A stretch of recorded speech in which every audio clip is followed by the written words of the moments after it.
هالو لوتي، أهلا وسهلا بكم معايا في قناتي تعلم ألماني بالعربي. في درس النهاردة شوف ازاي هخليك تتعلم كلمات وجمل ألماني بطريقة سهلة وسريعة ومن كلمة واحدة بس. تعالوا نشوف مع بعض ازاي هنتعلم ده كله. تابعوا معايا الفيديو.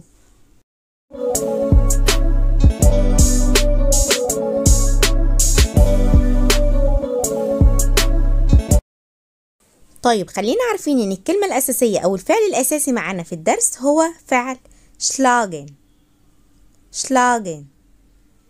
schlagen بمعنى يضرب. zum Beispiel مثال: Ich schlage dich.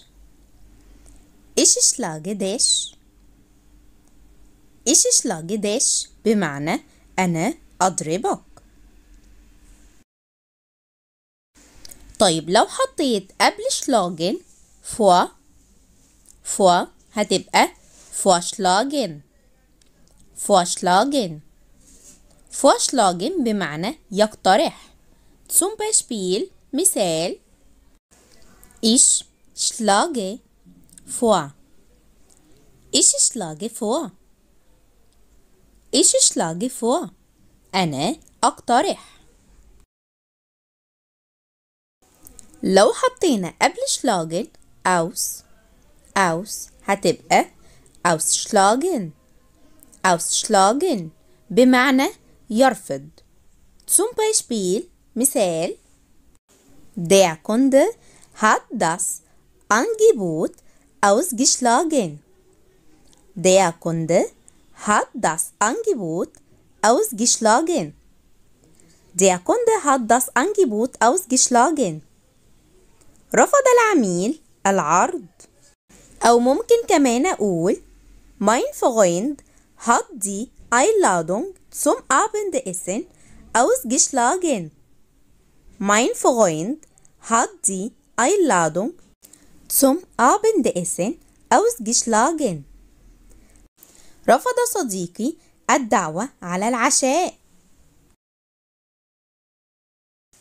niederschlagen.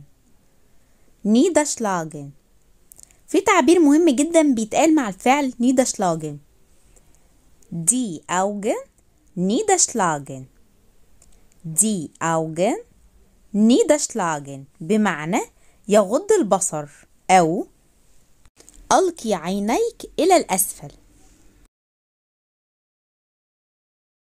لو حطينا قبل schlagen Felge هتبقى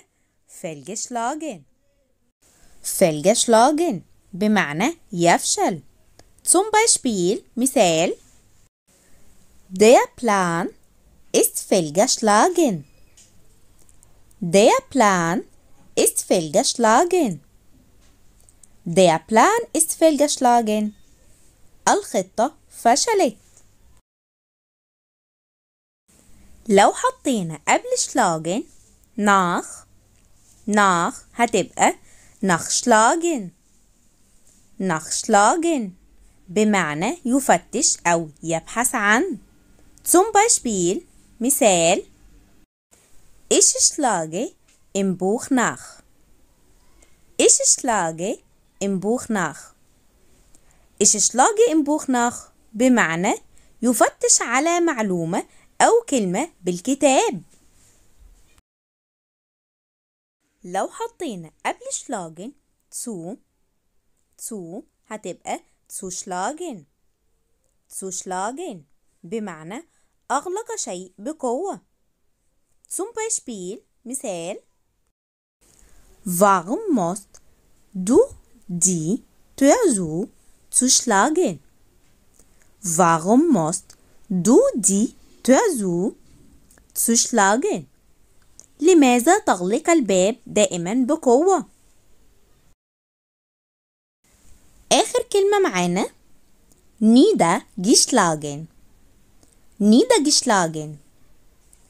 niedergeschlagen.